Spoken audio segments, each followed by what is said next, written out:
a plant person or a bird person or a shrew person or something like that. Yeah, more focused. And there are more you know, systems? yeah, and it's funny these days, you know, when I was trained as an ecologist, we looked at the entire system. And these days, ecology has become very compartmentalized. As is every field, because Really it's funny. a consequence of specialization, but Yep. that's a consequence of the forefront of knowledge. And it's inevitable. well, it's inevitable, maybe,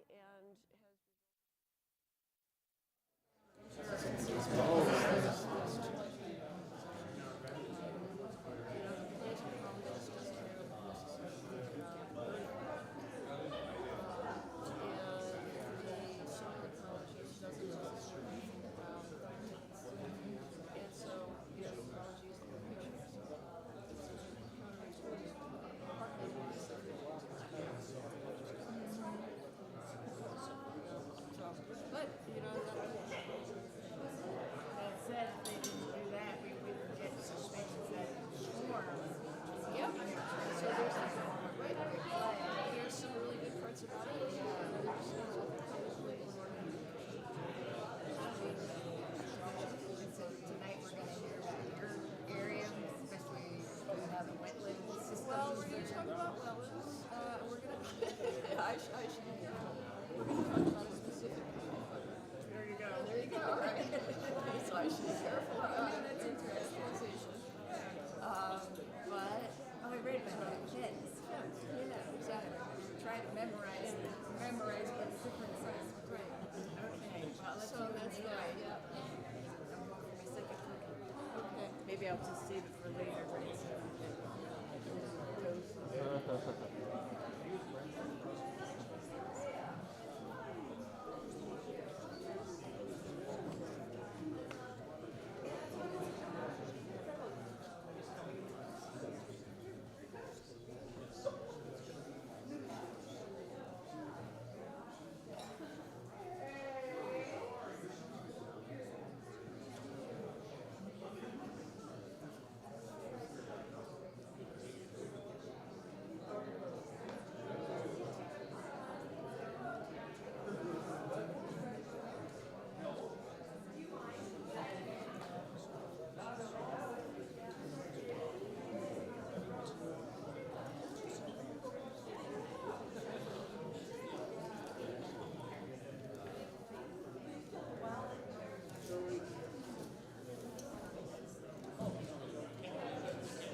So good. As long as it doesn't interrupt the programming. No, I have a slate up that says Okay, perfect. we're all good. Sweet.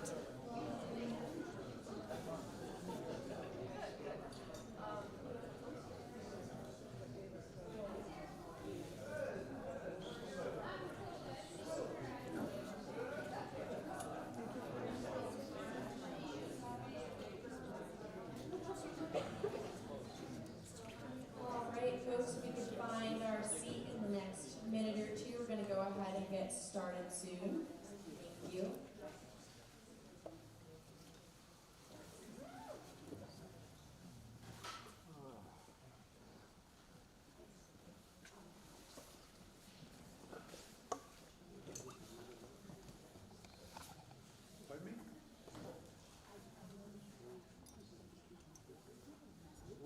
All right, well, hello and welcome to the final Naturalist Nights of our Naturalist Nights Winter Speaker Series. My name is Erin Riccio and I'm the Advocacy Director at Wilderness Workshop. Wilderness Workshop works to protect the wilderness, water, and wildlife of Western Colorado's public lands, and we're based here in Carbondale. I'd like to start this program by acknowledging that the lands and waters around us today are the ancestral homelands of the Ute people, who have been the longest serving stewards of this landscape that now make up Western Colorado. In the 1880s, the U.S. government broke its treaties and agreements with the Ute people, forcibly and violently removing them from their homelands and onto reservations. European Americans colonized these places and began to exploit the landscape for short-term gain, leaving scars and an unfortunate colonial legacy. Wilderness Workshop recognizes this long and violent history which continues to this day. And I encourage you all to learn more about the Ute people as well as traditional ecological knowledge and what it means to us and our relationship with the more than human world after tonight's presentation. Each winter, Wilderness Workshop partners with fellow nonprofits Aspen Center for Environmental Studies and the Roaring Fork Audubon to co-host the speaker series. As I mentioned earlier, this is unfortunately our 5th and final talk of the series, but they've been taking place every other week, January through March, here in Wednesdays at Carbondale, and then up at Ace's Holland Lake on Thursdays. I'd like to take a minute to thank our Natural Science sponsors, especially our gold level sponsors. We've got Reese Henry, Clark's Market, and Ken Ransford, who is the presenting sponsor of tonight's presentation, as well as our silver level sponsors, Aspen Square, Ute Mountaineer, Blazing Adventures, Cripple Creek Backcountry, Briscoe Mountain Sports, Aspen 82, Aspen Ski Co, Village Smithy, Bonfire Coffee, and Two Leaves in a Bud. Grassroots TV will be live streaming tonight's presentation on their website and on Wilderness Workshop and Aspen Center for Environmental Studies Facebook pages. Aspen Public Radio and KDNK will also be broadcasting tonight's presentation at a later date. And you can always find recordings of previous natural science presentations on Wilderness Workshop and ACE's YouTube channel. So keep your eye out for that. We usually try to get them uploaded within a week.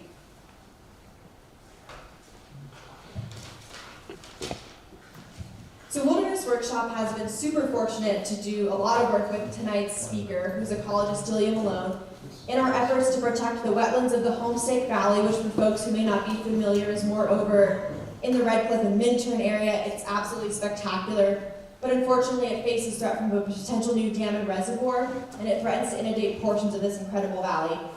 Dee has been one of our experts in an ongoing community science project we're running in partnership with the Eagle River Watershed Council and a whole host of other organizations to document the biodiversity of plant and animal species in the fen wetlands of the Homestake Valley. Dee will share a lot more about what a fen wetland is, but just know that they're incredibly important to climate resiliency and to biodiversity. This summer, we're going to be hosting another Community Science Day up there on Saturday, July 8th, which seems really far away, but mark your calendars. But we encourage anybody going up to the Homestake Valley to join our project using the iNaturalist app, and you can photograph and log any plant and animal species that you see along the way. As you're walking out tonight, we have a QR code that folks can scan, and it will take you to our iNaturalist project so you can get some more information. Being involved in this critical information really helps us build the case for why these wetlands are so special and deserving of protection. We'll also be hosting a free guided snowshoe in the Homestake Valley. That's coming up a little bit sooner. That will be this Saturday, where participants can learn about the threat that a new dam would pose to the valley, as well as the generations of activists who fought to protect this valley from similar efforts. That will be this Saturday, March 11th at 10 a.m. You can visit our website for more information on our remaining winter programming, as well as our efforts to protect the Homestake Valley. And now, without further ado, I'd like to introduce tonight's speaker, Delia Malone, also known as Dee, is an ecologist at the Colorado Natural Heritage Program. As a field ecologist, she conducts biological surveys of upland, wetland, and stream habitats, and biological surveys for rare plants and animals across Colorado with the goal of conservation. Delia is also the wildlife chair for the Colorado chapter of the Sierra Club, vice chair of the Roaring Fork Audubon, and is a passionate advocate for preservation of all things wild. Please remember to hold your questions for Dee until the end of the presentation, when we will do a brief Q&A session. Thanks, and please welcome Dee.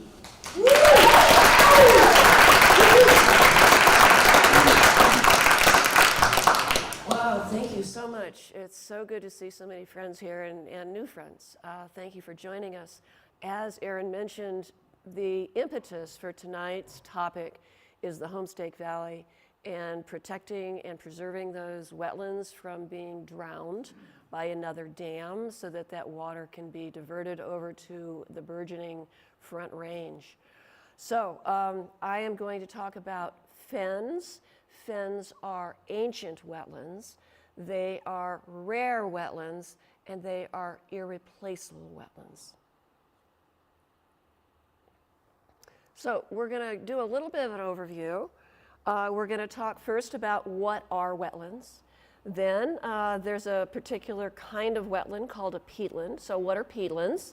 There are several kinds of peatlands. So we'll talk about what are a fen, which is a type of peatland. Where can we find fens? What types of fens there are? There's many. The value to us of fens and wetlands, and the value to biological diversity, the need for fens and wetlands, the threats, there are many to fens and wetlands, and finally I want to talk about that relationship with regard to the Homestake Valley. And so I want to there's a lot of information here. I'm going to go over it somewhat quickly.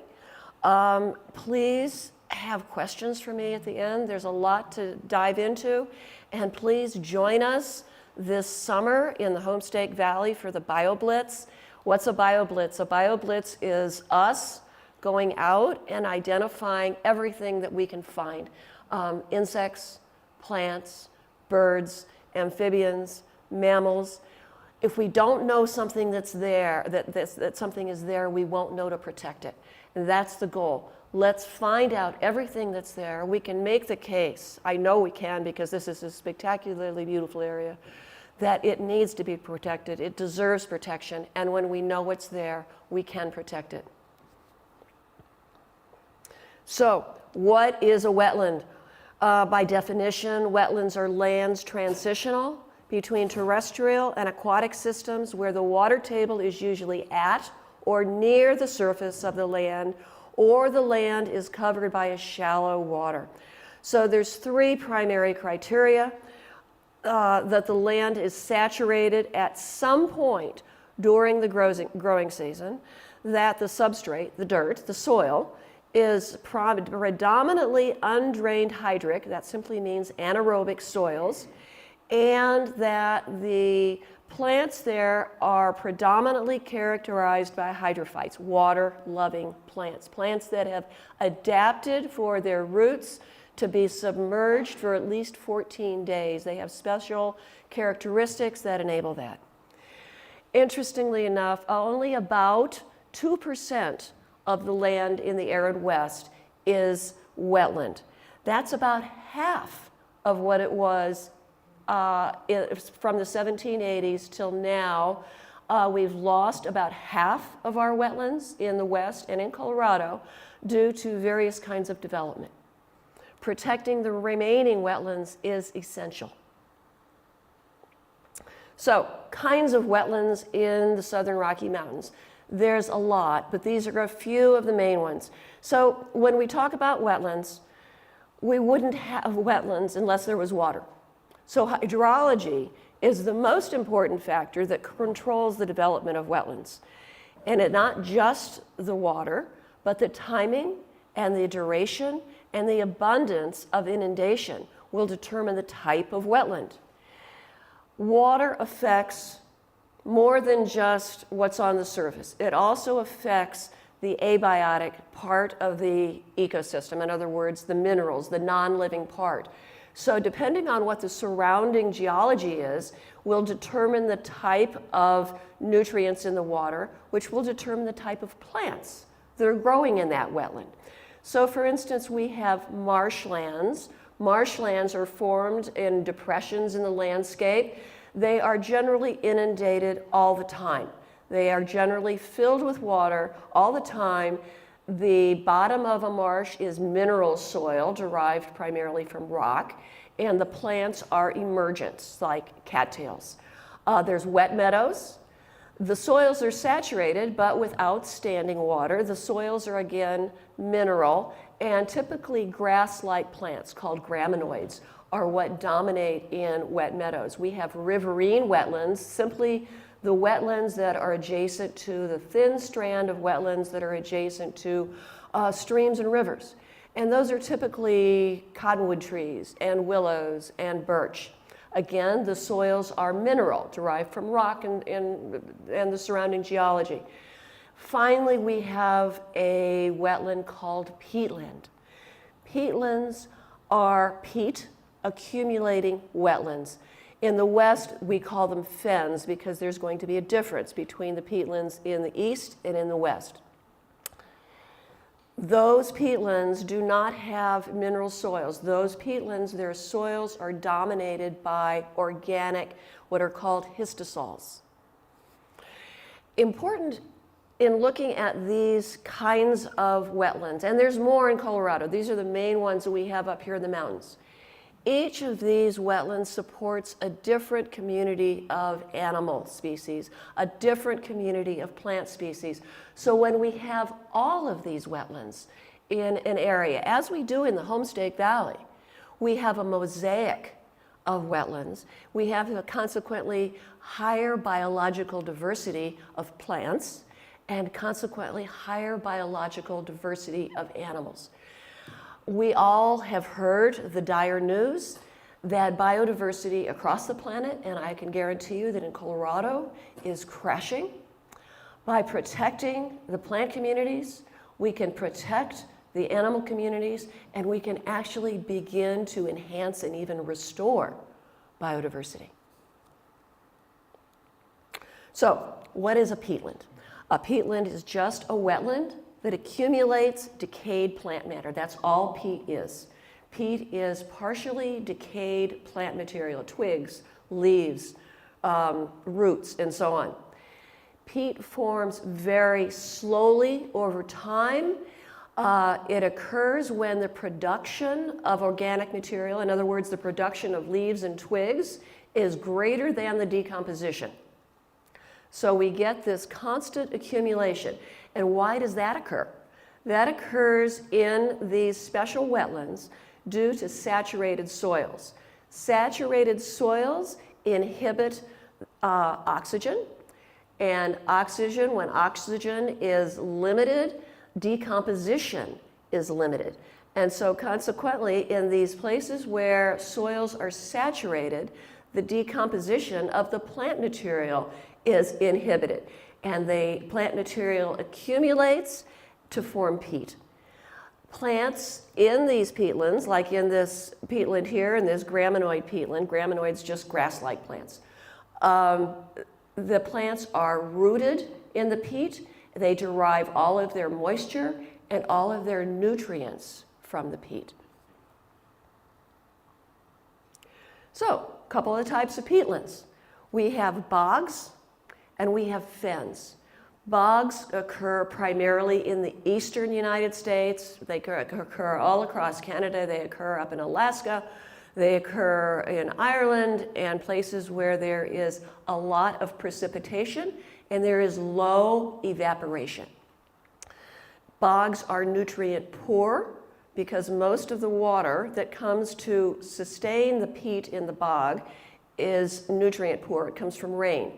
Bogs also typically have a low pH. That's just the ratio of acid to neutral to basic water quality. The plants that persist in bogs, the bogs have a fairly low biological diversity. They have an inordinate number of insectivorous plants. Because there is low nutrient in the bog, they have to get their nutrient from somewhere else. Well, insects provide good nutrition. So we have a lot of insectivorous plants in bogs. They do not occur in the west. Why not? Because we have too much evaporation. We have a very dry climate. There is simply not enough precipitation in the form of rain to support bogs. We do have fens, a peat accumulating wetland. It's the only type of wetland that we have it's the only type of peatland, that we have in Colorado. And these peatlands, these fens, depend on ground and surface water inputs. They're minerotrophic. Minerotrophic simply means that the nutrients come from the groundwater. So as the snow up on this ridge melts, that snow melt infiltrates into the rocks, percolates through the rocks. As it percolates through the rocks, it dissolves some of the minerals and brings them down into the depression at the base of this valley. And that's what begins to form the fen. So fens are rich in dissolved minerals. They typically have a higher pH than do bogs. They have higher plant species richness, and they're dominated by graminoids. They occur, I find fens all the way from the alpine all the way to the upper montane. We don't really find them down here, and we'll find out why in just a minute. So, what is a fen? We have wetlands, we have peatlands, and then a particular type of peatland is a fen. Simply, again, a peat accumulating wetland that's fed by mineral-rich surface water or groundwater that generally comes from snowmelt. Their soils are peat, technically called histosols. They're primarily consisting of organic material, leaves, twigs, and so on. Fens, by definition, have to be greater than 40 centimeters deep, or it's not considered a fen. The accumulation of peat to that depth requires constant soil saturation and cold temperatures. Soil saturation to inhibit oxygen, to inhibit decomposition, and cold temperatures also to inhibit decomposition of the organic material. So fens can be characterized, because we're going to find out that there's a number of different kinds of fens, by the hydrologic regime. So how much water there is, when you get the water, the duration of the water, and so on. They're characterized by soils.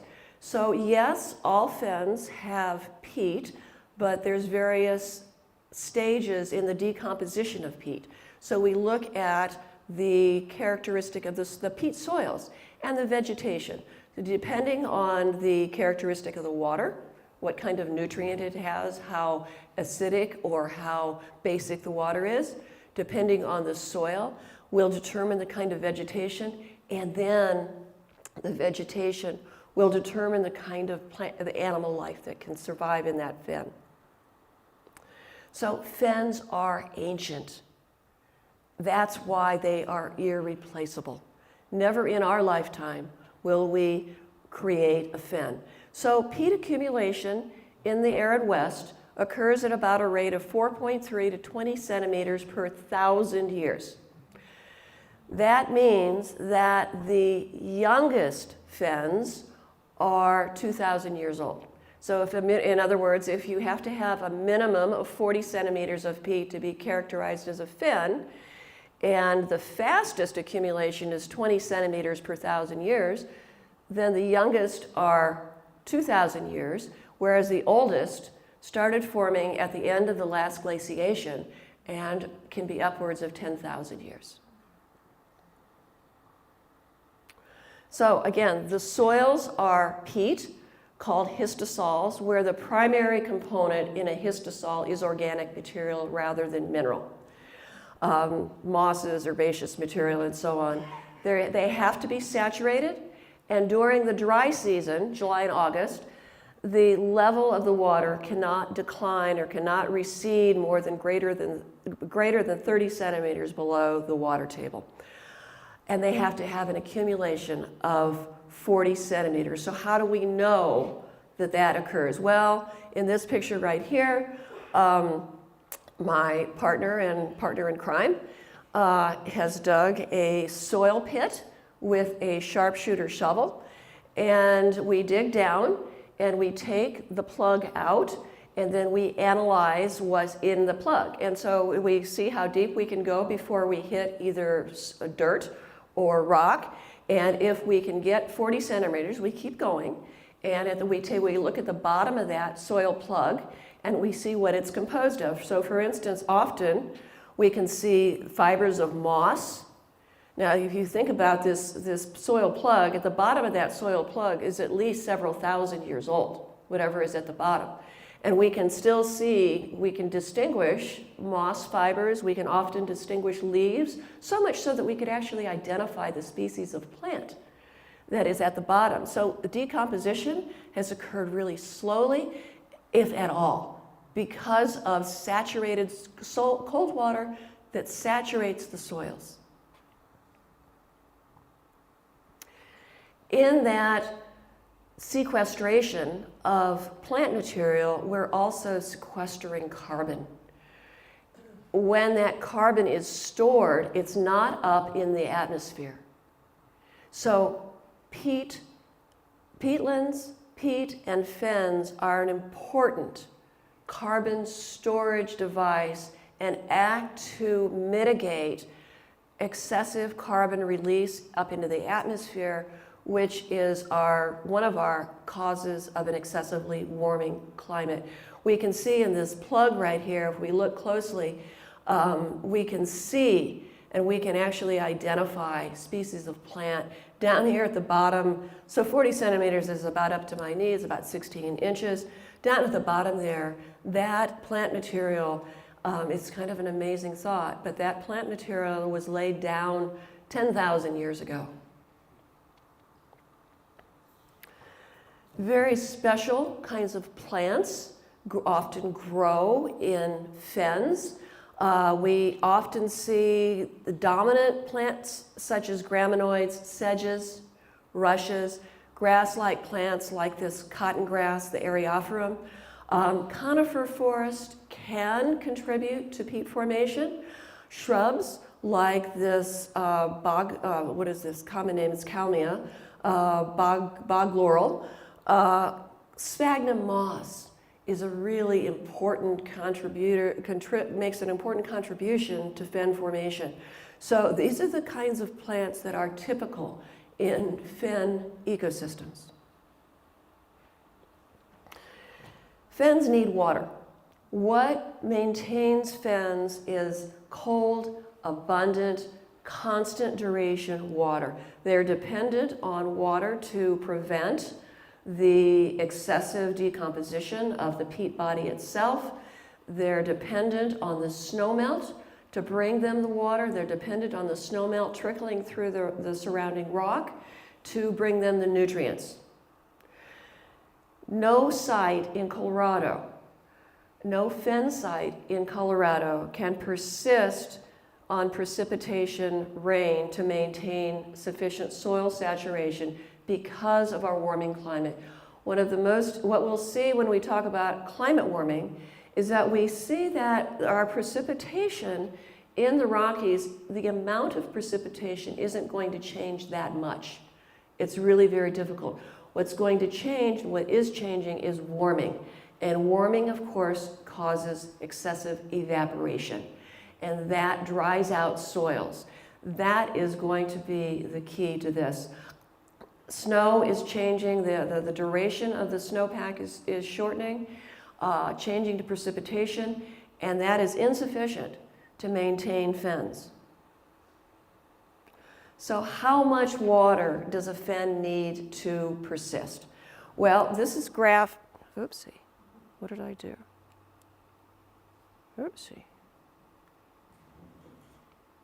No.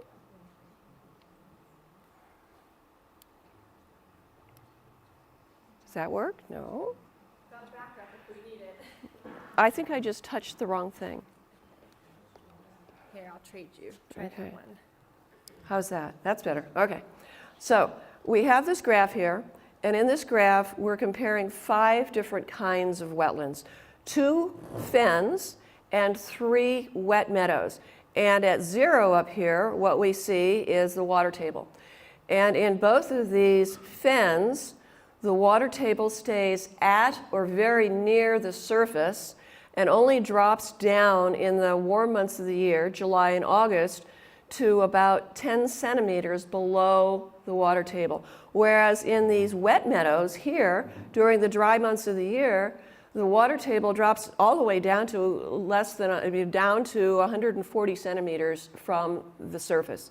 So we can get an idea from this on just how important constant soil saturation is for the maintenance of these fens. Where do we find peatlands and where do we find fens? Well, peatlands are found, we can see in the green area are peatlands. They're found again wherever precipitation is high and evaporation is very low. In the eastern United States, we have a lot of bogs, peatlands. In the west, we can see in this light yellow area in Colorado and a little bit up into Washington, a very slight, small area where peatlands, fens, are focused. Where in Colorado do we find them? Primarily at high elevation. That's where we see the majority of our snowpack. That's where we see the slowest melt. That's where we see the most moisture. Coming in even a little bit closer. So these are the Sawatch Mountains on the right of the screen, and the little black dots are documented fens where people have actually gone out and dug soil pits and determined that those are actually fens. The solid areas are documented fen areas. The black dots are people have actually gone out and dug. We have fens up here in the Grand Mesa. Unfortunately, many of those fens have been dredged out and mined for peat. So when you go to the garden store and you buy peat to mix into your garden soil, some of that peat has come from local fens that have been mined out, although that is supposed to be not done anymore. Down here in the eastern San Juans, we can see all this high elevation habitat where there are documented fens. So, digging down a little bit closer, where exactly are fens located on the western landscape? So, we need enough water to perennially saturate the soils. We need plant growth that exceeds decomposition, which restricts fens to alpine, subalpine, and upper montane systems that have a landform that will capture and enable inundation of depressions. So thank you to the glaciers that sculpted this landscape, and they created this template that is conducive to fen formation. They created kettle ponds, and they left lateral moraines and terminal moraines like up in North Star Nature Preserve just east of Aspen. They created these sites where water could melt from the surrounding mountains and be captured and held on to enable the formation of a fen. So terminal or lateral moraines, like up in North Star, they block the water. North Star Nature Preserve used to be a large fen before the river broke through the terminal moraine. Bowls or kettle ponds. This site right here is a kettle pond over in Lump Gulch. And that kettle pond it has water coming into from the surrounding slopes. It doesn't have any outflow. And so we have sufficient plant material. We have the water to inhibit oxygen. And so we get the buildup of peat along the margins of this kettle pond. Flat valleys, such as the Homestake Valley, are ideal for fen formation. We have water coming in from the side slopes.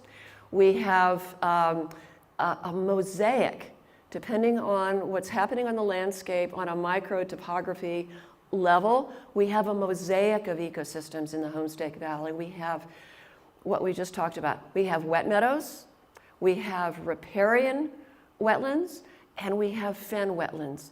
Each of those providing a diversity of plants and a consequent diversity of animals, which increases the biological diversity in an area. The Homestake Valley is, a gem, and it's one of those places that deserves and needs protection. So a couple of the kinds of fens that we have basin fens. They develop in depressions in the landscape left by glaciers. And this particular one is up in the Mosquito Range. We can see in the diagram here we have a scooped out depression that the glaciers thankfully did. Water's coming in from the sides, from all sides.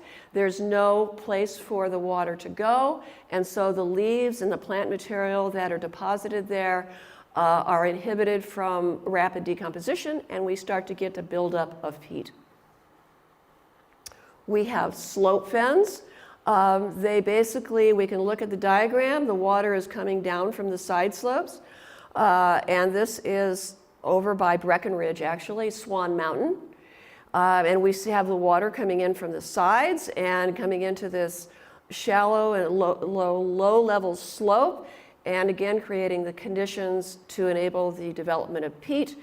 We have this really lush cover of sedge, this sedge that is a clonal sedge, which is really wonderful for developing peat.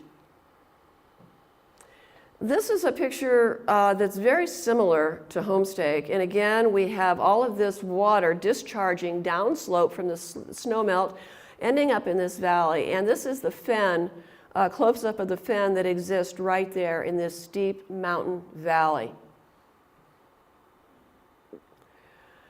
So glaciers created these relatively wide, like the Homestake Valley, like our valley, wide mountain valleys where we have this development of this mosaic of wetlands. We have springs, we have snowmelt, and we have, in this valley we can see we have grasslands here, sedges, we have forbs here, we have shrublands. Again, each providing a different habitat for different wildlife species, thereby enhancing biological diversity. So, and we have different kinds of fens, of course. And the difference in the fens and how they develop depends on the water and on the soils that the water from the snowmelt is flowing through. So we have what are called poor, and these terms refer to the amount of nutrient in the water, which is deposited in a depression, for instance, and determines the kinds of plants that grow in that area. So poor fens are nutrient poor. They typically have low pH, in other words, they're very acidic, and the plants that occur in these low pH poor fens typically are plants like bladderworts and sundews, which are both insectivorous plants that occur here in Colorado. We have iron fens, which are very rare. They have a low pH, but they're high in nutrient. Well, that kind of doesn't make sense, except when the water flows through geology of iron pyrite. The water dissolves the iron pyrite, creates sulfuric acid, and the sulfuric acid dissolves other nutrients out of those rocks, and that nutrient is carried down into the fen and provides situations for species like sphagnum moss, which is a really important fen-producing, peat-producing plant. Most of our fens in Colorado and the fens in our surrounding mountains here are called intermediate and rich fens. We have a lot of granitic rock, so we don't have a lot of acids being dissolved out. They're our most common fen. We have a tremendous plant diversity occurring in those fens. And then probably our most species-rich, plant species-rich fen is called an extreme rich fen. If you've ever driven through South Park, South Park is the place on the planet for extreme rich fens. So they're calcium rich. The water has come through like limestones and dissolved the limestone out, and that limestone comes into the fen. And we have species like this Greenland primrose, which occurs in Colorado, and the other place, it's very rare in Colorado, but it also occurs in abundance up in Canada and Alaska. So these plants, many of these plants are relictual. They remain here from the last glaciation when the conditions were much different. So they are relics of an ancient world. So this is an iron fen. This is sphagnum moss. Sphagnum moss is absolutely gorgeous. When in the autumn, it has this lovely, lovely orange color. And it typically occurs when it's fairly acidic in the soils. This is our typical intermediate fen. This is up at Independence Pass. And as you go over the pass, hopefully you'll have a new thought about this the next time you go over. But on both sides of the road, as you go over the pass, there's a rich complex of fens on both sides of the road.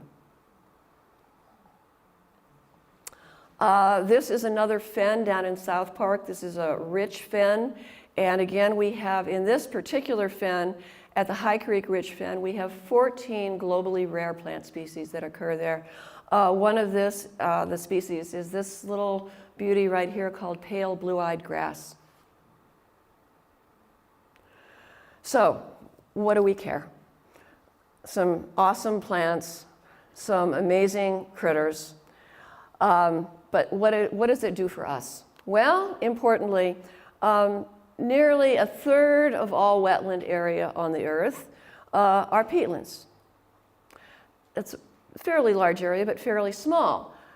Consider that that area sequesters somewhere between 20 and 25% of the terrestrial carbon, meaning that they are make an important contribution to preventing further global warming. Conversely, if we drain them or get rid of them in some way, the peat body, if we drain the fen, if we get rid of the water, if we divert the water, that peat is going to start to decompose. And in that decomposition, it's going to release that carbon up into the atmosphere. So protecting and conserving fens, and all peatlands indeed, is critical to maintaining a carbon budget. Peatlands and fens, they store water. They maintain all that snow melt. Instead of it running off quickly, it's stored like a big sponge to be slowly released, maintaining flows in the rivers throughout the year. They cleanse water. So as water is flowing through the peat body, the soils and the plants, they sequester pollutants and they convert pollutants into materials that are harmless. And wildlife. Wetlands in general, although they only cover about 2% of the landscape, support better than 80% of our native wildlife during some time in their life cycle. So for many, many reasons, peatlands and wetlands in general have huge value for us and for themselves. So what particularly is the value of fens? Well, similar to peatlands, they support rare plant species like this. This is a little sundew. It's an insectivorous plant that lives over in the South Park fens. We have a high diversity of plant and animal species in fens. They're very unusual, and unusual begets rarity. Basically, fens, you're thinking about how old they are, and we value old growth forest. Fens are old growth wetlands. They provide many of the same essential services that peatlands provide. They store water and improve water quality. They sequester carbon, and they provide habitat.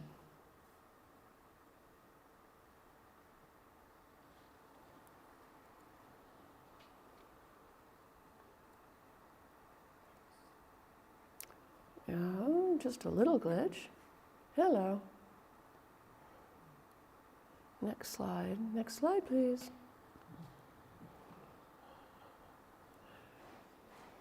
Aaron. Oh, Aaron. Poor Grant.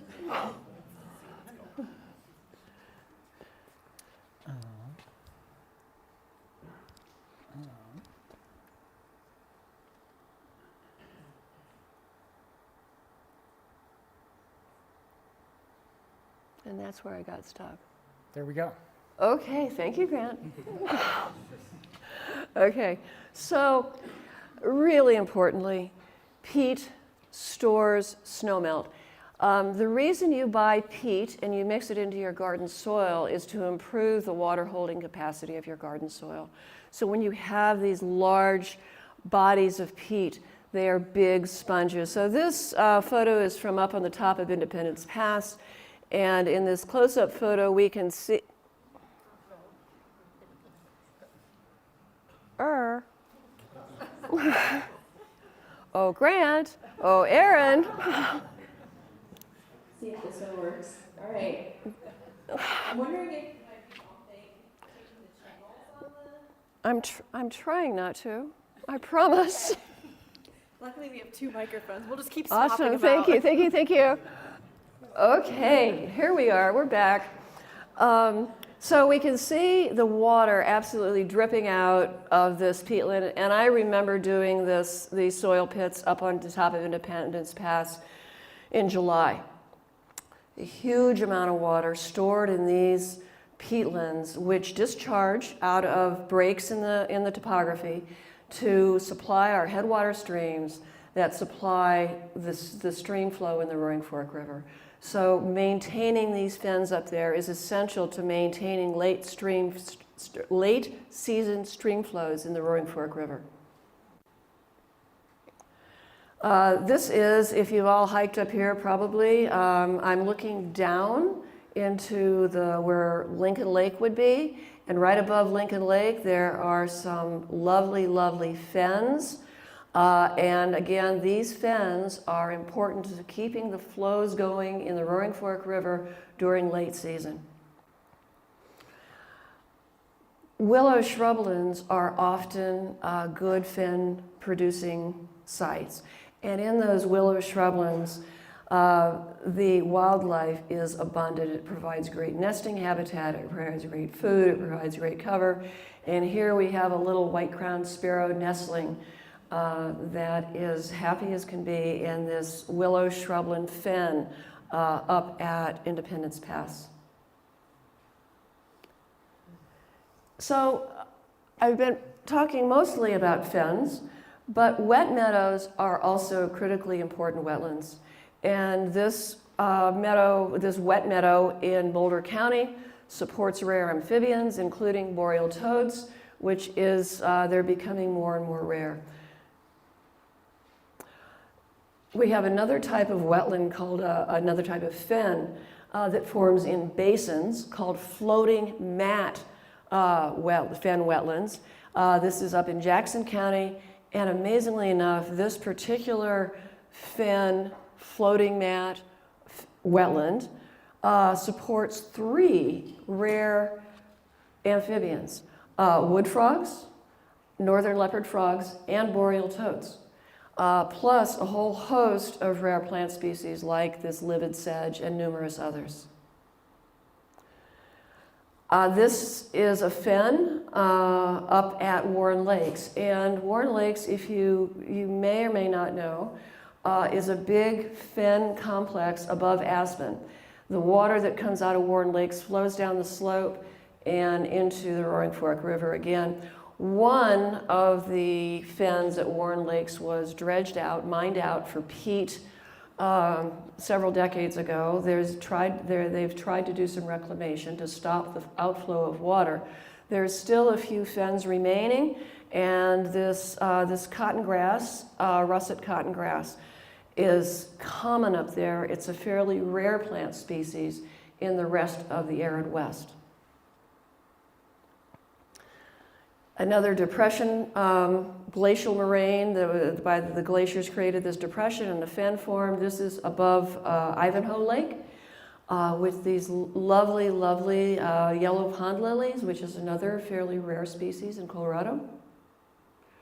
So what are the threats? There are many I mentioned. First, and importantly, fens take thousands of years to form. Once destroyed, they will not be recreated in our lifetime or the lifetimes of many of us. They're tightly connected to groundwater systems. Any alteration to the groundwater or to the vegetation will negatively impact fens. So if we impact one, we impact the other. Because we're in the arid West, fens are especially sensitive to the groundwater supply. So impacts, negative impacts, result from both direct and indirect alteration to our habitat. This is up at Ivanhoe Lake. This is a fen on the, am I right? Yeah, okay. On the left side with all the elephant head flowers there, that's a slope fen. And what the people that own the water have done is to create a ditch. They've dug a ditch all along parallel across this fen. And you can see my partner in crime standing right here. And what that does is that the water that's flowing through that fen, because of the ditch, it comes out into the ditch, and then that water from the ditch is shunted over to Ivanhoe Lake, and the water in Ivanhoe Lake is diverted over to the Front Range to supply water over to the housing development over there. So that ditch drains that slope, and below that ditch, because the water has been diverted away from the fen, the slope fen below that ditch is drying and the vegetation is changing.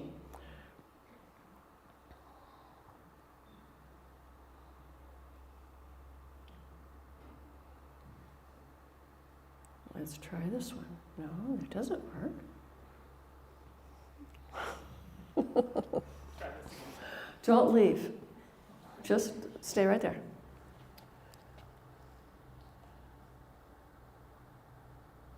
There we go. Okay, you just. Oh, hang on over here.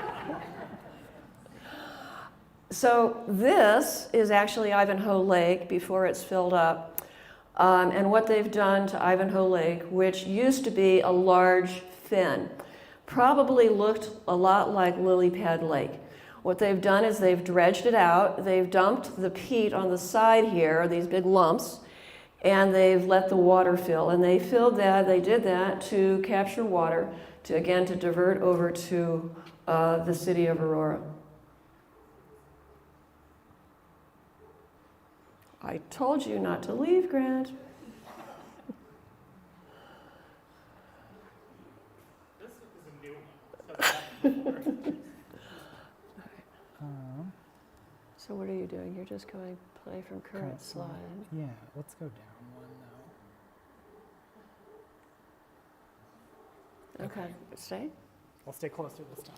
Okay, again, if you alter the hydrology, if you change the water, that will alter the fen. But if you alter the vegetation, that will also alter the fen, because the vegetation acts as sort of a cap to inhibit excessive evaporation of the water that's supplying the peat. So in this situation, some folks thought it would be fun, I guess, to drive their ATVs, and in so doing, they of course destroyed the vegetation, which then opens up, it's kind of like a wound, opening up the peat to excessive drying. This situation can be remedied. It takes a lot of money and a lot of time to do that. Okay.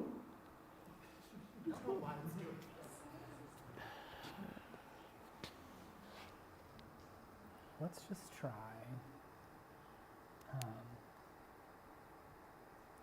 Let's just try clicking through like this. So you just click down each time. Okay, I'll try that one. Okay, sounds good to me. We're just going to do this for a minute. Okay, thank you, Grant. If you alter the flow of water into the fen from the surrounding slopes, that will also alter and degrade the fen. In this case, this is over in Paradise Basin, over by Crested Butte, and we have this lovely dirt road that's going down into the basin. But as the water starts to flow downslope, it's going to be interrupted by the roads, and it's not going to reach the fen down. It worked. Elk have also had impacts on fens because through vegetation, elk love to wallow in fens. And this is a nice big elk wallow. So they've impacted actually both the vegetation and the peat, which will increase drying of the peat body and change the whole situation. Livestock basically do the same thing. They impact both the vegetation and they impact the soils. Again, once destroyed, once damaged, it can be repaired. It's very expensive, time-consuming, and difficult. Not just the other, but another impact can be in the surrounding uplands. So in this case, this is over in Gilpin County, the clear cutting has altered the flow of water down those slopes and into the fen at the base. So we see more evaporation, we see less infiltration of the snowmelt, and consequently not sufficient amount of water is reaching the fen. So there's the big monkey in the room, climate change. Basically what we're seeing, we're not having to even model this, what we're seeing is changing in the precipitation pattern, we're seeing changes in snow depth, snow water equivalent is changing, the timing of the melt is changing, and the temperature in the Rocky Mountains are expected to impact groundwater fed wetlands. So when we impact the source of the water that feeds the wetlands by excessive evaporation and by changing the hydrologic regime, we also can inspect an impact to those wetlands that are supported by that snowmelt. So higher temperatures, which we are experiencing, will increase evapotranspiration rates and trigger earlier spring snowmelt, increasing spring flows, and so on and so forth. Basically, from modeling, what we're seeing is that when we increase CO2 emissions, peat soils will start to dry out. When peat starts to dry out, it means it's being decomposed and it is contributing instead of mitigating the climate situation with carbon. And so we have this positive feedback effect. Positive not in the sense that it's good, positive that it continues to exacerbate the situation. We're reaching a critical threshold. We have a graph down here, and it doesn't look like we're warming too much in Colorado, except in Grand Junction, which for those folks from Grand Junction.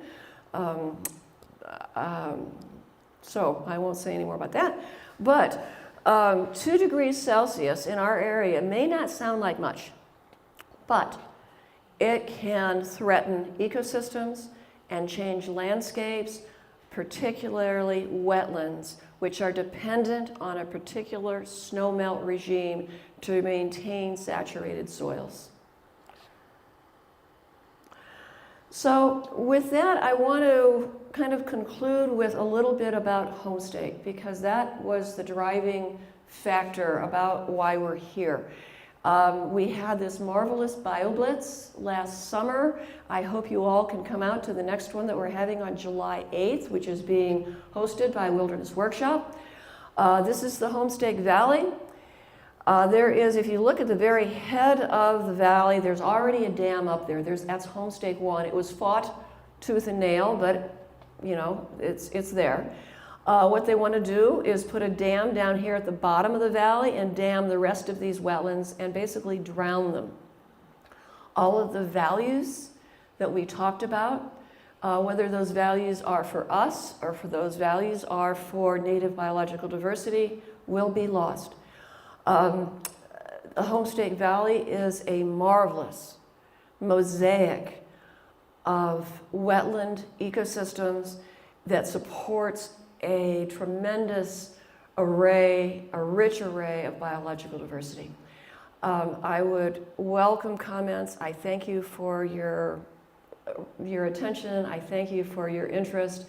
And I thank you in advance for your advocacy to maintain Homestake as it is. So thank you very much.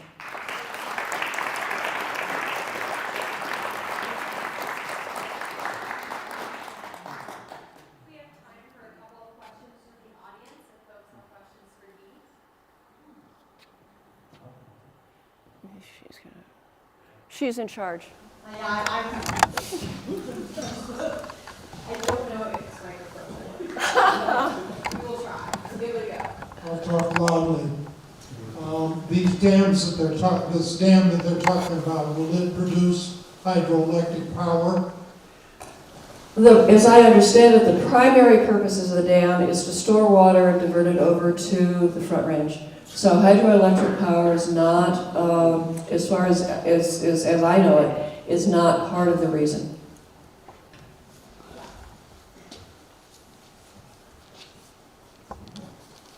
Is the market for peat for home garden use and so on, does that have an impact on, a significant impact? Should we not be buying peat for our gardens? Well, personally, I would say yes, you should not be buying peat. So, interestingly enough, and I'm not sure the year of this, but the Forest Service has and this is somewhat new, maybe a decade old, maybe more, but not too much more, has a rule, and they state that fens, that they understand what fens are to be protected because they are an quote, irreplaceable resource.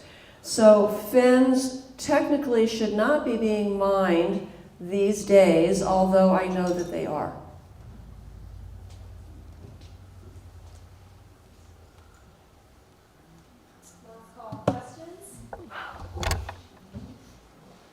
Do you think, when you talked about elk and their influence on fens, do you think wolves would be a good introduction to elk right now? Okay, so what do you think I'm going to say?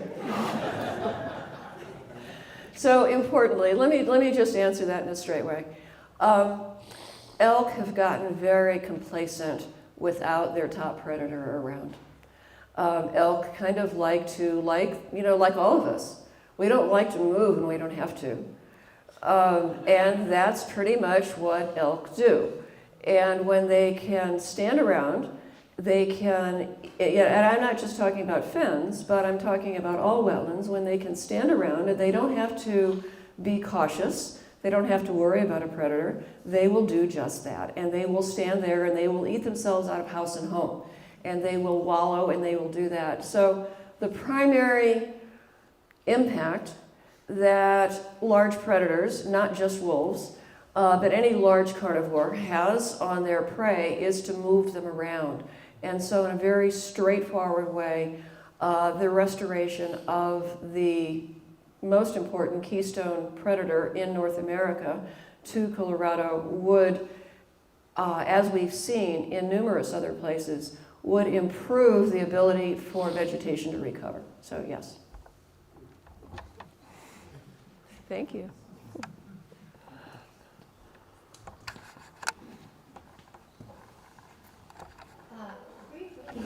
Who or what organizations make the decisions to take the water from our area to? Good question, important question. So the land right now where the proposed dam would be is U.S. Forest Service land, so it's managed by the U.S. Forest Service. They will be making the decision. It's complicated because the water rights are held by, and you'll correct me, Aaron, because Aaron knows more about the political situation than I do. But the water rights are held by the city of Aurora, is that correct? And Colorado Springs. And so it's a little complicated. It's further complicated because part of the infrastructure would have to be built in what is now designated wilderness. And so that is a big complication. That would have to be a change, a congressional change. But the thirst for West Slope water is huge. And they seem to be progressing, although we tried to get an update, but we haven't been able to do that. So far, just so for folks' awareness, there has been no formal dam and reservoir proposal submitted by Homestake Partners, which is Aurora and Colorado Springs, but they've done some geotechnical drilling. They did that back in August of 2021. So they did that in order to kind of figure out if that area is geologically sound to put a new dam and reservoir. We haven't seen those results yet, either through the Homestake Partners or through the Forest Service, and we haven't heard anything yet about a proposal. So that's kind of where we are, but in the meantime, you know, we're doing kind of everything we can to galvanize our community around protecting the really important resource that is there, which is the fen wetlands.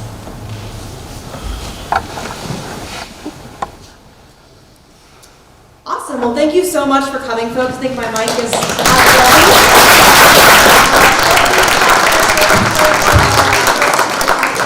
Valley. Get involved in our community science project. We have a petition. And please take some cookies on your way out. The cups are all compostable, so please throw those in the compost bin. Thanks, folks.